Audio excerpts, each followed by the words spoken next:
बिस्मिल्लाहिर्रहमानिर्रहीम। अस्सलामुअलैकुम नाजरीन, ZF न्यूज़ क्लिक के नए प्रोग्राम के साथ मैं हूं जाहिद फ़ारूक। नाजरीन, खलीलुर रहमान कमर को सब लोग जानते होंगे। मुल्क की नामवर शख्सियत हैं, राइटर हैं, इंटेलेक्चुअल हैं। अब वो खुलकर इमरान ख़ान की हमायत में सामने आ चुके हैं। उन्होंने कौन सी बात पर इमरान ख़ान को सल्यूट पेश किया और इमरान ख़ान से एक बड़ा मुतालबा भी कर दिया। दूसरी तरफ मरियम नवाज़ की भी क्लास ले ली। ताज़ा तरीन इंटरव्यू में उन्होंने बहुत ही अहम दलाइल भी पेश किए इमरान ख़ान की हमायत में। व्यूवर्स, इसके साथ साथ इमरान ख़ान का बयान जो आजकल मौजू बना हुआ है, क्या लोग उस बयान को समझ नहीं सके या बुग़्ज़े इमरान का शिकार हैं, यही आज के इस व्लॉग का मौजू है। लेकिन इसमें आपकी राय बहुत अहम है। आप मेरी राय से इख्तलाफ भी कर सकते हैं, मैं जिनका ज़िक्र करने जा रहा हूँ उनकी राय से इख्तलाफ भी कर सकते हैं, लेकिन अपनी राय का इजहार ज़रूर कीजिए। हम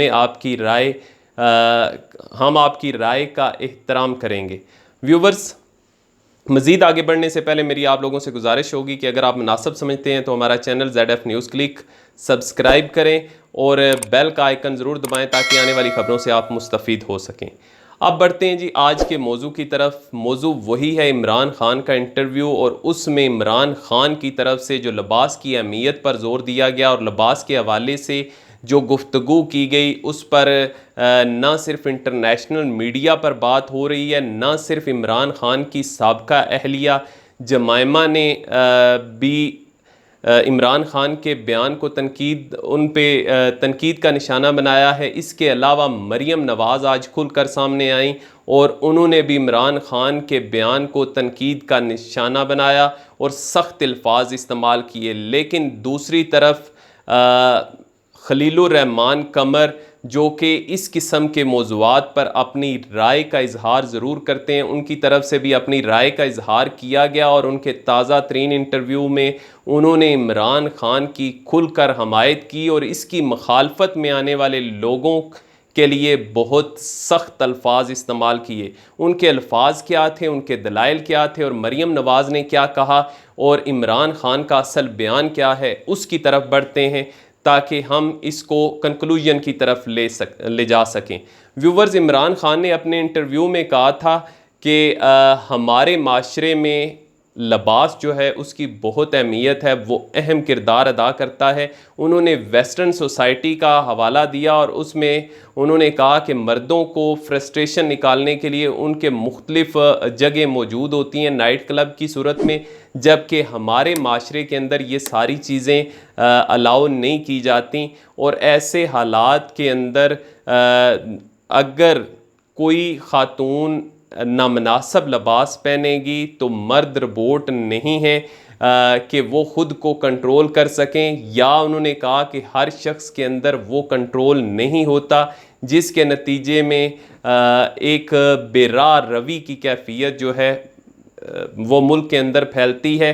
तो ऐसे हालात में औरतों को भी चाहिए कि मुनासिब लिबास इस्तेमाल करें।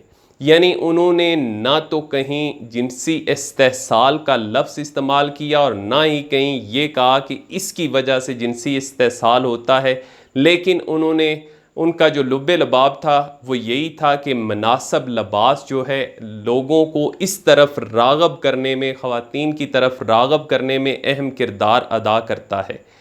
तो अगर हम इस्लामी नुक्ता नज़र देखें तो उसमें भी ख़वातीन को ये कहा गया है कि सतर डांप कर रखें, यानी मुनासिब लिबास इस्तेमाल करें ताकि लोग उनकी तरफ रजू ना कर सकें। व्यूवर्स, वेस्टर्न सोसाइटी की अगर बात करें तो वेस्टर्न सोसाइटी में ये आम सी बात है।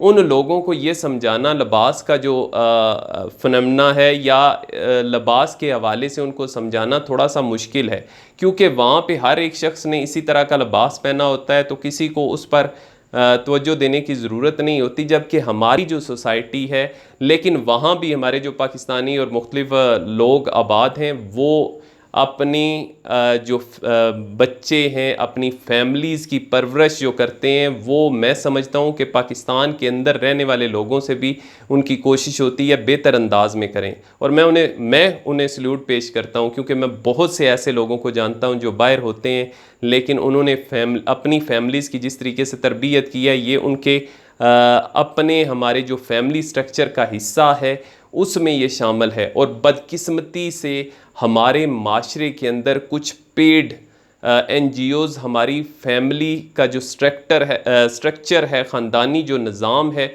उसको निशाना बना रहे हैं गुज़िश्ता काफ़ी अरसे से, ताकि ये टूट फूट का शिकार हो। और उसके बाद अगर ये टूट फूट का शिकार हो गया तो फिर पाकिस्तान के पास कुछ भी नहीं रहेगा। इसीलिए जो इंडियन इंदिरा गांधी थी, उनकी तरफ से ये कहा गया था कि पाकिस्तान को फ़तह करने के लिए किसी किस्म की जंग की ज़रूरत, वेपन्स की ज़रूरत नहीं है। पाकिस्तान को हम तकरीबन फ़तह कर चुके हैं अपनी सकाफ़ती यलगार के ज़रिए से।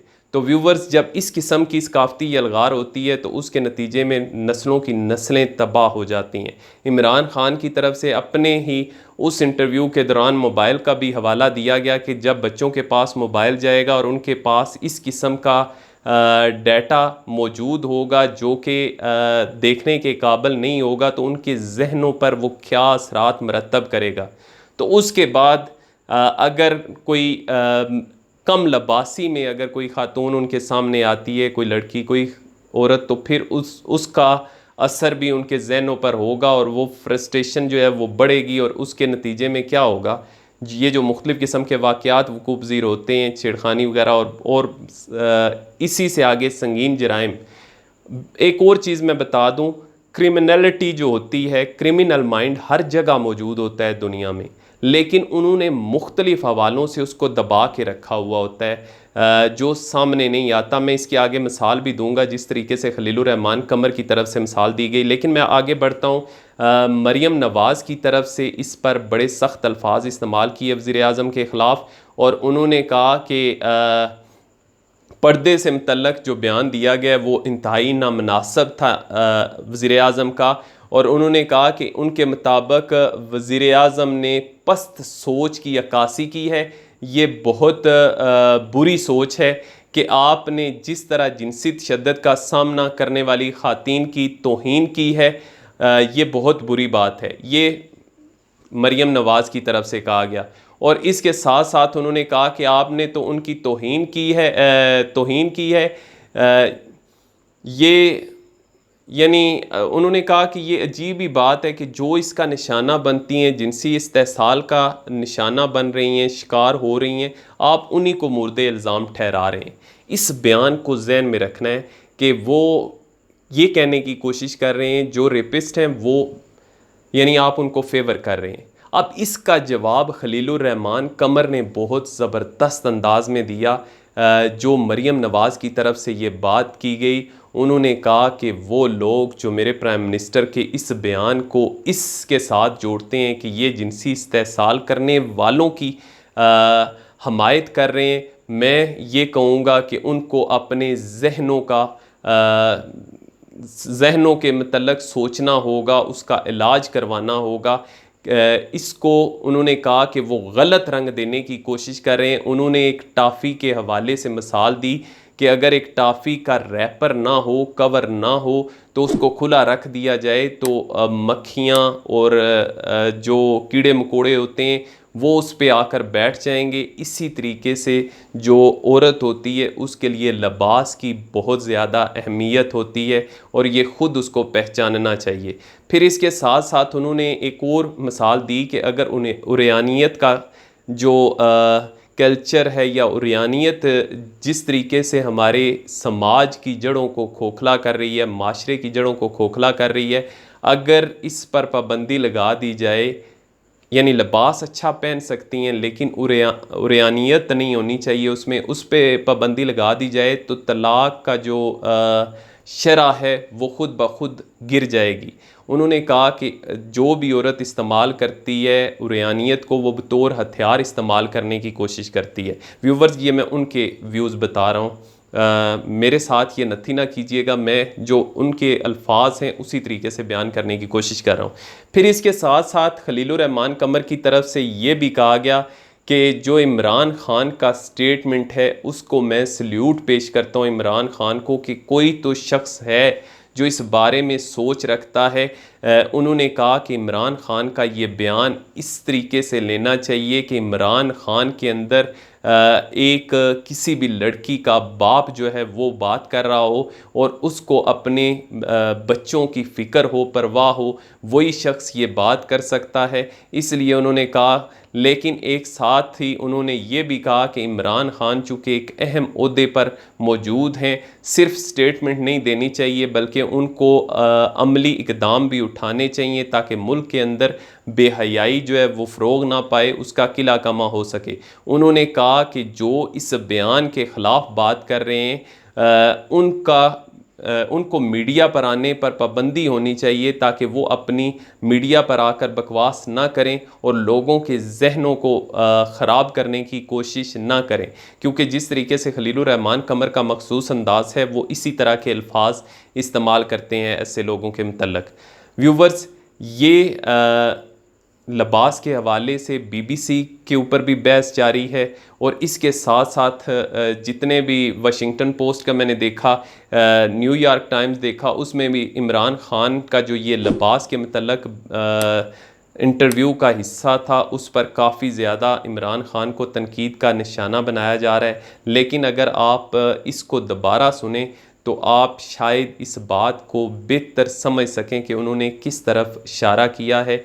ये अगर कर लिया जाए इस तरह का मामला कि लिबास को यानी उसकी जो उरयानियत है उसको दूर कर दिया जाए, तो मैं समझता हूँ कि बहुत से मसाइल का हल भी निकल सकता है। अब तक के लिए इतना ही, लेकिन ये मैं टॉपिक अधूरा छोड़ रहा हूँ आप लोगों की राय के लिए। ज़रूर राय दीजिएगा। अल्लाह हाफ़िज़।